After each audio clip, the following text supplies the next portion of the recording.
신약성경 요한복음 21장 1절부터 14절까지 말씀입니다. 신약성경 요한복음 21장 1절부터 14절까지 요한복음 제일 마지막 장 말씀입니다. 찾으셨으면 1절부터 저와 여러분이 번갈아 가면서 읽도록 하겠습니다. 그 후에 예수께서 디베랴 호수에서 또 제자들에게 자기를 나타내셨으니 나타내신 일은 이러하니라.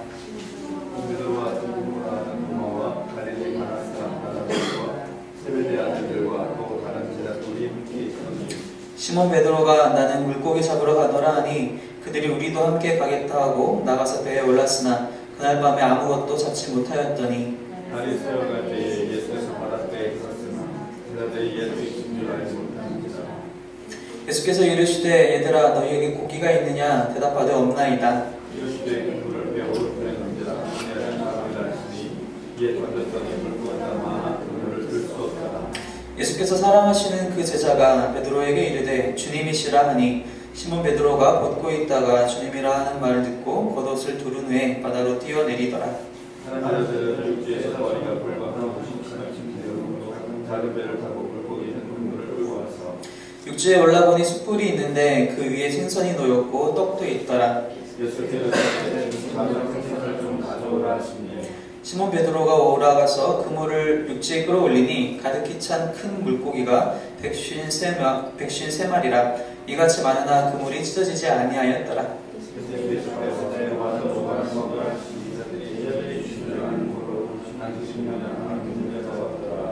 예수께서 가셔서 떡을 가져다가 그들에게 주시고 생선도 그와 같이 하시니라. 이것은 예수께서 죽은 자 가운데서 살아나신 후에 세 번째로 제자들에게 나타내신 것이라. 아멘.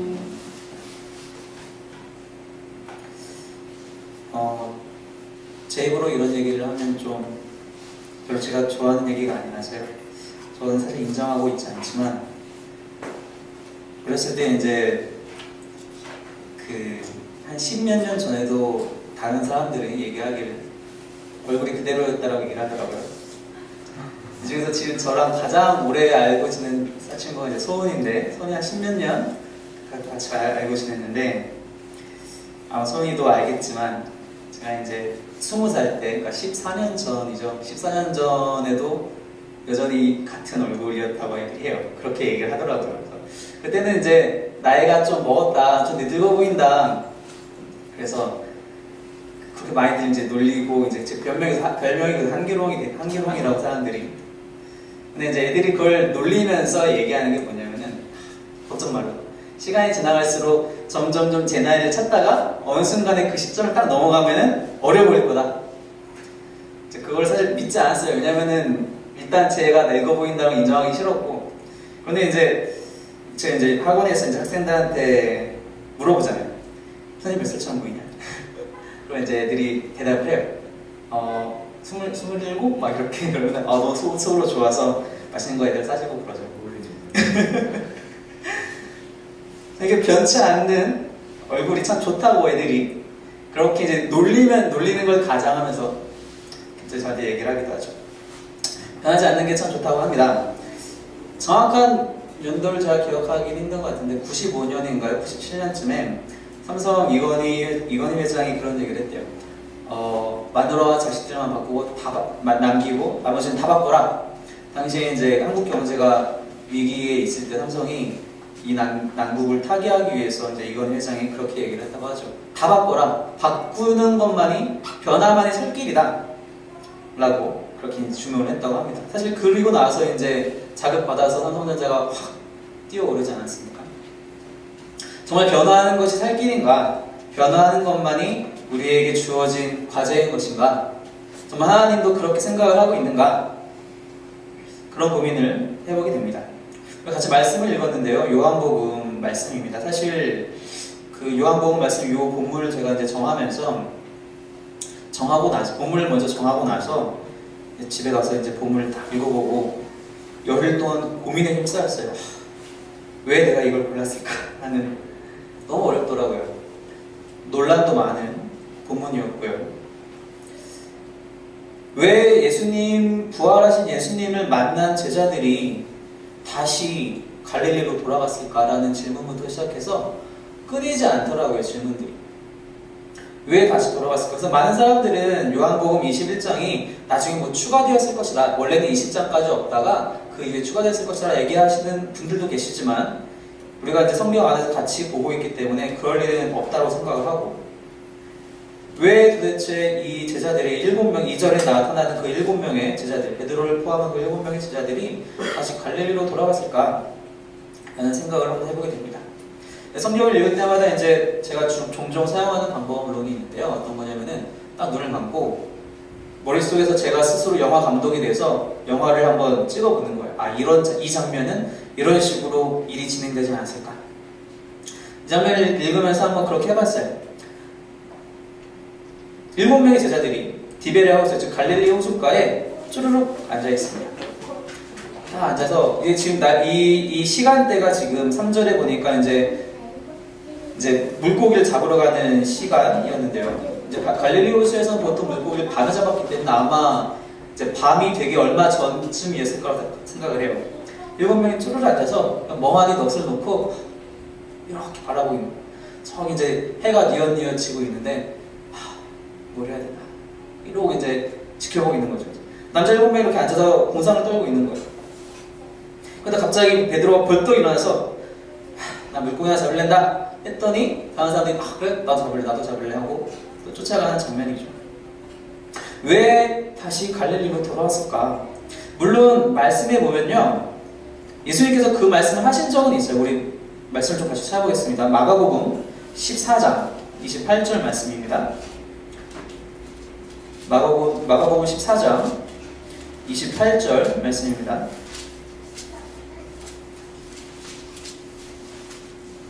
마가복음 14장 28절 말씀 찾았으면 같이 한 목소리로 읽어보도록 하겠습니다. 시작. 그러나 내가 살아난 후에 너희보다 먼저 갈릴리로 가리라. 그 바로 2장 뒤에 마가복음 16장 한번 보시겠어요? 마가복음 16장 7절 말씀입니다. 16장 7절 같이 한번 읽어볼게요. 시작. 가서 그의 제자들과 베드로에게 이르기를 예수께서 너희보다 먼저 갈릴리로 가시나니 전에 너희에게 말씀하신 대로 너희가 거기서 배우리라 하라 하는지라. 사실 예수님이 말씀을 하긴 하셨어요. 실제로 십자가에 달려서 돌아가시기 전에 내가 죽어야겠고 다시 살아날 것이고 내가 너희를 갈릴리에서 만날 것이다. 그리고 실제로 부활하신 후에도 이 마가복음 16장에서 마리아에게 이르기를 내가 갈릴리로 먼저 갈 거니까 제자들한테 그리 전해라 라고 이렇게 얘기하는 장면이 나오고 있다는 것이죠. 이 말씀을 기억하고 베드로와 제자들이 갈릴리로 떠났을까 라고 생각을 해보면은, 물론 한편으로는 그럴 수 있겠지만 제가 말씀을 읽으면서 느낀 것은 그럴 일은 없다 라고 생각을 합니다. 왜냐? 당시에 예루살렘은 엄청난 소동이 있었습니다. 그죠? 예수님이 입성하시고 나서, 예루살렘에 입성하시고 나서 일주일 동안 성전도 정화하시고 많은 사람들과 논박하시고 결국 그러다가 유월절 잡혀가시지 않나요? 그리고 나서 십자가에 못 박히시죠. 그 십자가에 못 박히시기까지의 과정도 참 대단했잖아요. 많은 사람들이 나와서 우리는 예수 말고 바라바를 원하고 바라바를 살려주시오 이렇게 농성을 부리고 총독 앞에서, 빌라도 총독 앞에서 농성을 부리면서 예루살렘이 큰 소동이 휩싸였어요. 그것뿐만이 아니라 예수님이 돌아가시고 나서도 그 무덤에서 시체가 사라진 것을 보고 많은 사람들이 이건 또 누가 도둑질해 간 것이냐 라는 또 소문이, 또 소동이 그렇게 일어났었던 것이죠. 그 와중에 제자들은 그 일주일 안에 너무 많은 일들을 겪었어요. 이제 우리가 세상을 다 얻었다라고 생각할 정도로. 그래서 이제 그 가는 길에 예수님한테 그러잖아요. 예수님, 예루살렘 들어가서 높은 자리에 가시면은 우리를 양옆에 앉혀주세요부터 시작해서 많은 얘기들을 하잖아요. 근데 그렇게 쑥쑥쑥쑥 올라가는 것 같다가 자신들의 지위와 위치가 올라가는 것 같다가 한순간에 꼬꾸라집니다. 예수님이 돌아가심으로 모든 것이 다 무너지고 마는 거예요. 그리고 예수의 무리를 쫓는 사람들을 다 잡기 위해서 이제 사람들이, 군병들이 막 수색하고 있을 때, 또 많은 바리새인들이 추적하고 있을 때 아마 두려워 떨고 있었을지도 모르겠습니다. 그 와중에 이들이 제정신으로 자신들이 그 이전에 예수님의 말씀을 기억하고 갈릴리에 갔을까라고 생각하기엔 좀 많이 어려운 것 같습니다.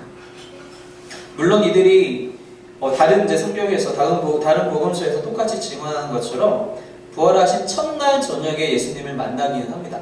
그래서 사실 지금 우리가 방금 읽은 21장의 말씀이 부활하신 예수님을 처음 만난 것은 아니라고 우리가 확인할 수는 있어요. 이 이후의 반응을 봐서도 마찬가지인데, 그럼에도 불구하고 이들의 마음속에는 주변의 상황이 급격하게 변함에 따라서 갈피를 못 잡는 거예요.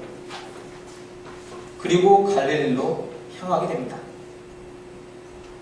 부활하신 예수님을 만났음에도 불구하고 이 제자들은 마음속에 갈피를 잡지 못하고 다시 예전의 모습으로 돌아가 버리고 만 것입니다.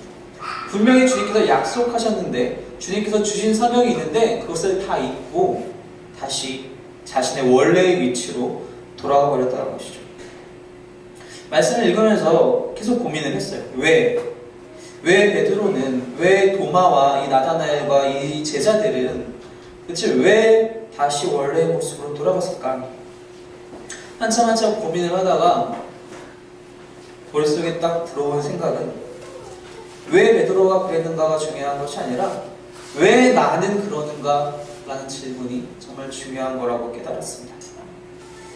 왜 나는 항상 원위치로 돌아가려고 하는가?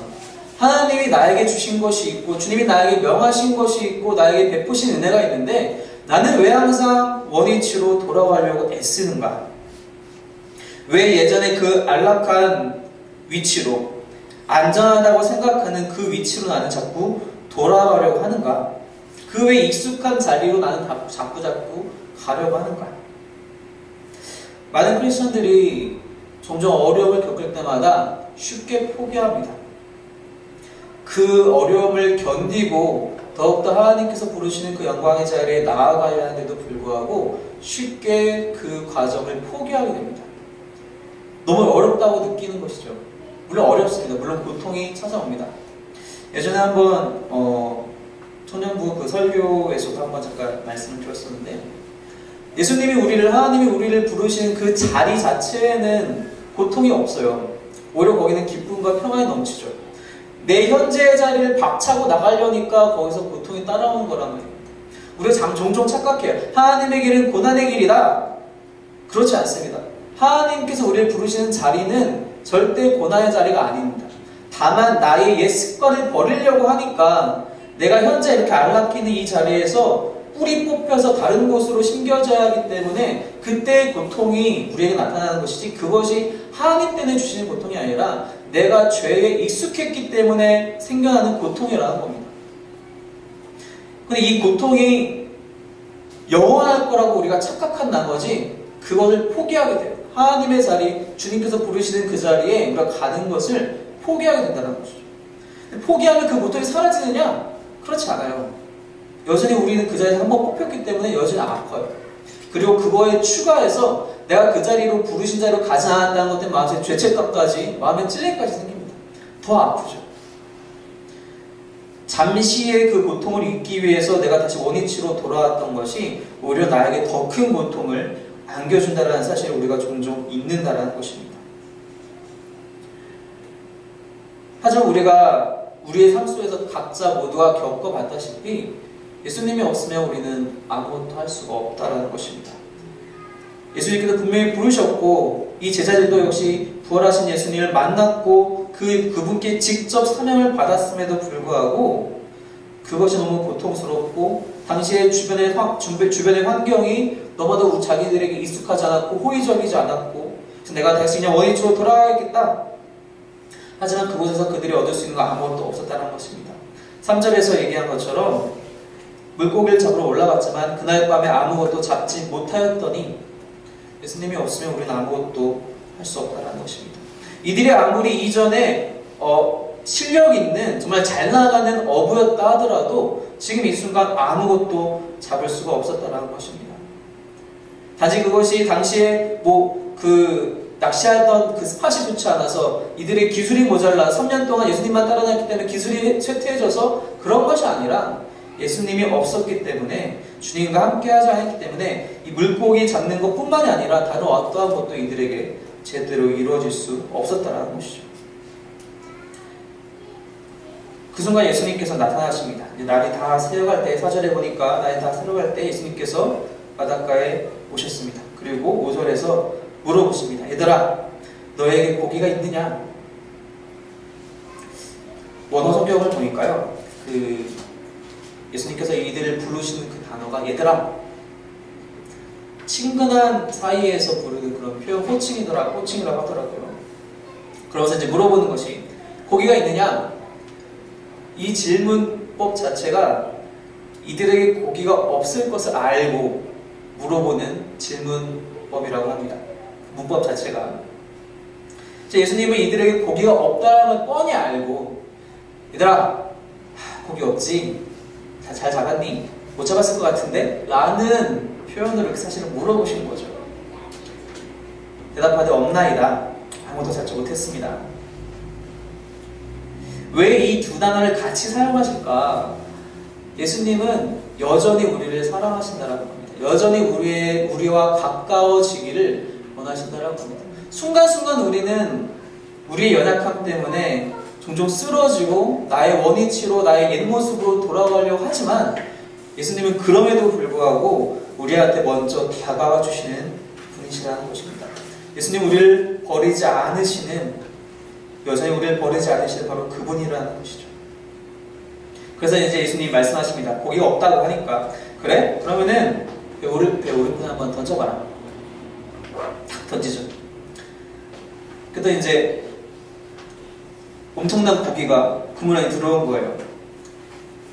그 중에서 이제 7절에 보니까 예수께서 사랑하시는 그 제자, 우리 이제 보통 요한이라고 생각을 하는데, 그 제자가 그물을 딱 던지고 그물을 올리려고 한 순간 손에 느낌이 딱 오는 거예요. 꽉 찼구나. 근데 그 순간 자신의 손에 그 느낌이 딱 오는 순간 머릿속에는 싹 주님이다. 기억이 있었던 거죠. 우리가 지지난주에 같이 말씀 읽었을 때 누가복음 5장에서 똑같은 사건이 있지 않습니까? 베드로가 그물을 딱 던지죠. 말씀을 이제서 한번 던져보겠습니다. 밤새 동안 아무도 못 얻었는데 한번 던져볼게요. 던졌더니 어떤 일 말씀했죠? 그물이 찢어질 정도로 물고기 잡지 않았습니까? 정작 베드로는 사실 그걸 먼저 못 느꼈는데 그것을 건너들은 물론 옆자리에 요한이라면, 만약에 요한이었다면 이 제자가 옆자리에 있었겠지만 그 그물을 딱 잡는 순간 이건 주님이다 라는 믿음이 생겼습니다. 우리에게 영적인 민감함이 필요하다는 것입니다.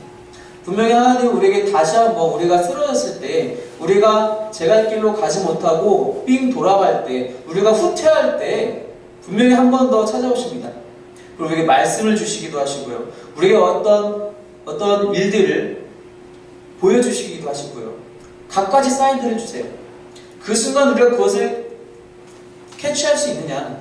이것이 하나님께서 나에게 주신 것이다. 이 말씀이, 이 상황이 이것이 나에게 하나님께서 주시는 사인이다. 말씀의 응답이다라고 캐치할 수 있는 그 민감함이 우리에게 필요하다는 것입니다.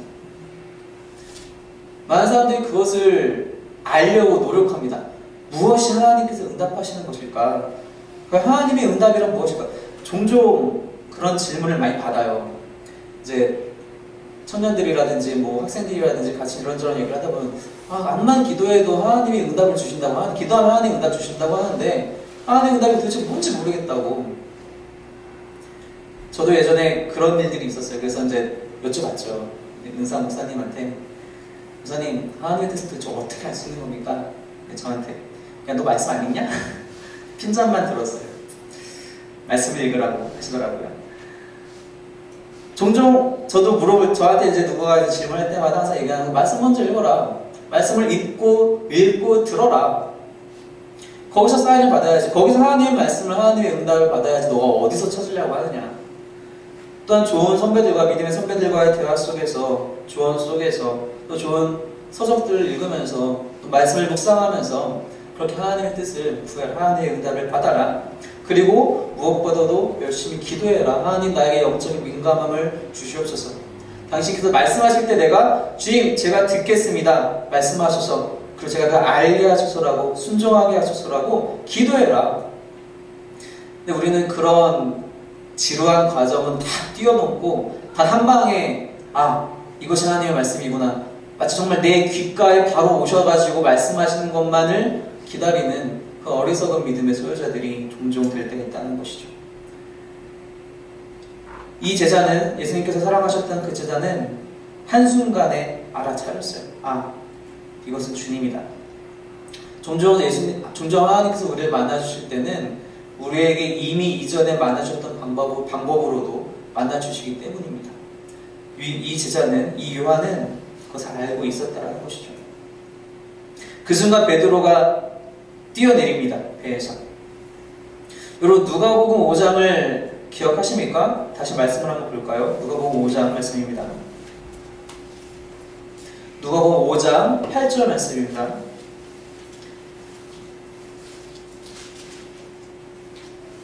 5장 8절 한번 같이 읽어볼까요? 시작! 시몬 베드로가 이를 보고 예수의 무릎 아래 엎드려 이르되 주여 나를 떠나소서 나는 죄인이로소이다 하니 누가복음에서는 베드로가 그 사건 이후에 주님 나에서 멀어지십시오 나는 죄인입니다 오히려 밀쳐냈는데요. 지금 여기서의 베드로는 뛰쳐나갑니다. 그 순간 배에서 뛰어내려서 지금 여기 보니까 50칸 정도 8절에 보니까요 배에서 육지까지 거리 한 50칸 정도 지금으로 치면 30m 정도라고 이제 생각이 되어지는데 30m니까 이제 걸어갈 수 없었겠죠. 막 헤엄치다가 이제 걷다가 푹 하면서 이제 예수님께 뛰어나오고 있어요. 베드로 모습이 바뀌었습니다. 영적인 민감함을 위해서 여러분들이 기도하셨다면은 그리고 그것을 얻으셨다면 그리고 하나님의 말씀을 들으셨다면 주저하지 마시기 바랍니다. 말씀이 여러분에게 임하셨을 때 그 말씀에 순종하기를 주저하지 마시기 바랍니다. 바로 이렇게 베드로처럼 우리는 주님을 만나기만 하면 주저하지 말고 주님께 나아가야 한다는 것입니다. 우리가 주님이라는 것을 뻔히 알고도 이것이 주님의 뜻이라는 것을 뻔히 알고도 우리가 종종 주저할 때가 있다는 것입니다. 이거 지금 내가 꼭 해야 되는 것인가? 괜찮을 것 같은데 좀 나중에 해도 괜찮을 것 같은데 오늘 예배 정도는 그냥 좀 안 가져도 괜찮을 것 같은데 내가 좀 많이 바쁜데 이거는 좀 나중에 말씀이 임하였을 때 또 여러분이 그렇게 구한 것처럼 내가 민감함으로 하나님의 음성을 들었을 때 주님께 달려나가야 한다는 것입니다. 여기서 베드로가 그렇게 한 것처럼 우리가 주님께 뛰어나갈 줄 아는 용기가 있어야 한다는 것이죠. 그랬더니 그렇게 나아갔더니 예수님께서 이미 아침을 다 준비하셨어요. 9절에 보니까 육지에 올라보니 숯불이 있는데 그 위에 생선이 놓였고 떡도 있더라. 다른 말씀을 한 군데 더 찾아볼게요. 구약성경 열왕기상 말씀입니다. 지금 이 장면과 좀 비슷한 장면이 나와 있는데요. 구약성경 열왕기상 19장 1절부터 8절 말씀입니다. 열왕기상 19장 1절부터 8절 말씀 찾으셨으면은 저 여러분이 번갈아 가면서 한번 읽어보겠습니다. 자, 먼저 1절부터 읽을게요. 아합이 엘리야가 행한 모든 일과 그가 어떻게 모든 선지자를 칼로 죽였는지를 이세벨에게 말하니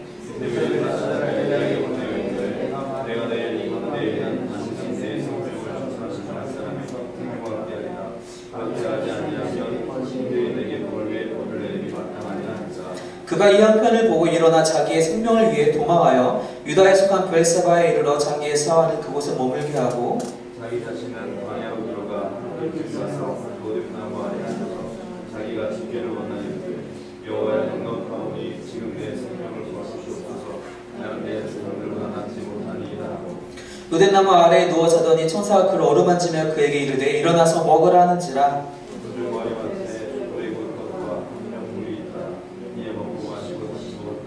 여호와의 천사가 또다시 와서 어루만지며 이르되 일어나 먹으라 내가 갈 길을 다 가지 못할까 하노라 하는지라 일어나 먹고 마시고 그 직물의 힘을 의지하여 40주 40일 밟아서 하나님의 산들에 이르니라. 엘리야가 바로 이 앞부분에서 이제 다른 이단의 선지자들과 싸워서 이기고 놀라운 승리를 거둔 후에 이 아합과 이세벨이 이 엘리야를 죽이려고 막 쫓아가는 그 장면에서 엘리야가 무서워서 도망가죠.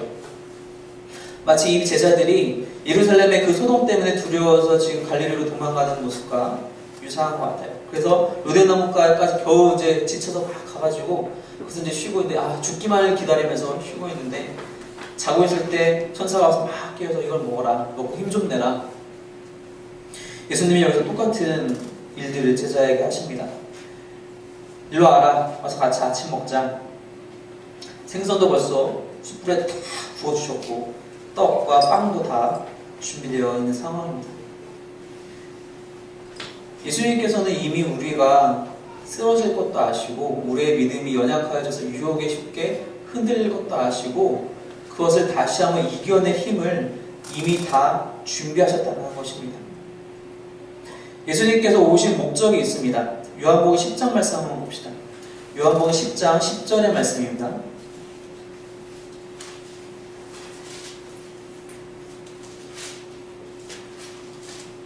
요한복음 10장 10절의 말씀 찾아서 같이 한번 읽어보겠습니다. 시작. 도둑이 오는 것은 도둑질하고 죽이고 멸망시키려는 것뿐이요 내가 온 것은 양으로 생명을 얻게 하고 더 풍성히 얻게 하려는 것이라. 예수님께서 오신 것은 우리에게 생명을 주시기 위해서 더욱 풍성의 생명을 얻게 하기 위해서 오신 것이라는 것입니다. 예수님은 우리가 얼마나 어리석고 연약할지라도 우리에게 다시 한번 새로운 힘을 주시기 위해서 새 믿음을 더하게 하시기 위해서 이미 모든 것을 준비하신 분이라는 것입니다. 우리가 이미 아브라함이 이삭을 바치려고 할 때 이미 준비하신 양과 염소를 준비하신 하나님을 알고 있지 않습니까? 그래서 여호와 이레라고 그 이후로 하나님을 부를 때 그렇게 부르지 않습니까? 하나님께서는 이미 다 준비하고 있었다는 것입니다. 새로운 힘을 주시기 위하여서. 이 장면에서, 이 요한복음 21장 장면에서도 여전히 우리가 잘 구별해야 되는 것은 기적적인 현상과 기적이 어떤 것이 기적인지를 구별해야 합니다. 많은 수의 물고기가 잡혔다라는 것은 단지 기적적인 현상에 불과한 것입니다. 진짜 기적은 하나님께서는, 우리 주님께서는 우리를 향한 사랑을 절대로 변치 않으시고 동일하게 우리에게 부어주시길 원하신다는 것입니다. 제자들이 얼마나 어리석을지라도, 얼마나 두려워할지라도 다시 자기의 자신의 원위치로 원래의 삶의 모습으로 돌아갔다 할지라도 예수님은 먼저 찾아오시는 분이시라는 것입니다. 변함없이 그곳에서 기다려오고 계시는, 우리를 기다려주시는 분이시라는 겁니다. 우리에게 새 힘을 주시기 위해서 다 예비하시는 변함없는 분이 바로 주님이시라는 것입니다. 바로 그것이 진짜 기적이라는 것이죠. 모든 것이 변하는 세상 속에서 하나님만은 절대로 변치 않으신다라는 것, 그 변치 않은 하나님의 사랑이 우리를 새롭게 한다는 것이 진짜 기적이라는 것입니다. 이 제자들을 다시 회복시키기 위해서 예수님께서는 누가복음 5장에서 베드로에게 보여주셨던 그 기적적인 현상, 수많은 물고기가 잡히는 것을 다시 한번 사용하셨습니다. 또 나와서 이들을 맞이하실 때에는 떡과 고기를 또 이미 준비하셨어요. 이 요한복음 앞장에 나오는 오병이어의 기적을 다시 한번 보여주시는 거죠. 그러면서 이들에게 떡과 고기를 나눠줍니다. 성만찬의 기억까지 다시 한번 되살리시는 주님이십니다. 그래서 이들이 다시 한번 주님을 기억하고 나는 여전히 그대로다, 나는 여전히 여기서 너희를 기다리고 있다라고 말씀하고 계신다는 것입니다. 바로 그렇게 기다리시는 주님이 우리를 다시 한번 새롭게 힘을 주시고 새롭게 나아가게 하신다는 것입니다. 우리가 아무리 인생에 어려운 파도가 많은 그 항해를 할지라도 그 바닷가에는 여전히 우리 예수님께서 우리를 기다리고 계신다는 것이죠. 그래서 우리가 다시 돌아왔을 때, 예수님께로 돌아왔을 때 새 힘을 주시고 우리를 다시 그 소모적인 인생의 항해길로 다시 보내시는 것이 아니라 새로운 사명을 가지고 다시 새로운 바다로 나갈 수 있게끔 힘을 주시는 분이시라는 것입니다. 누가복음 5장에서 예수님께서 베드로를 부르실 때도 너가 이제 사람을 낳는 어부가 되게 될 것이다, 새로운 사명을 주셨죠. 여기서도 마찬가지로 우리가 아직 읽진 않았지만 이 이후에 예수님께서 베드로를 또 한번 회복시키시면서 너가 이제 나의 양을 칠 것이다. 또 새로운 사명을 주시죠. 유사한 것이 우리가 아까 열왕기상 19장을 읽었는데 거기서 엘리야가 그래서 하나님의 말씀을 듣고 새로운 힘을 얻고 엘리사를 만납니다. 또 더 하나님의 더 큰 일들이 앞으로 더 진행될 거라는 것을 더 알 수 있다는 것이죠. 바로 그렇게 예수님께서 우리를 기다리신다는 것, 우리를 새롭게 하신다는 것, 그것이 바로 변치 않는 주님의 사랑이시라는 것을, 주님의 은혜와 능력이라는 것을 기억하시길 바랍니다. 바로 그렇게 우리를 기다리고 계시는 주님을 오늘 이 시간 함께 만날 수 있기를, 우리 기도 가운데 그렇게 주님을 만날 수 있기를 주님의 이름으로 축원합니다. 함께 우리 기도하겠습니다. 자,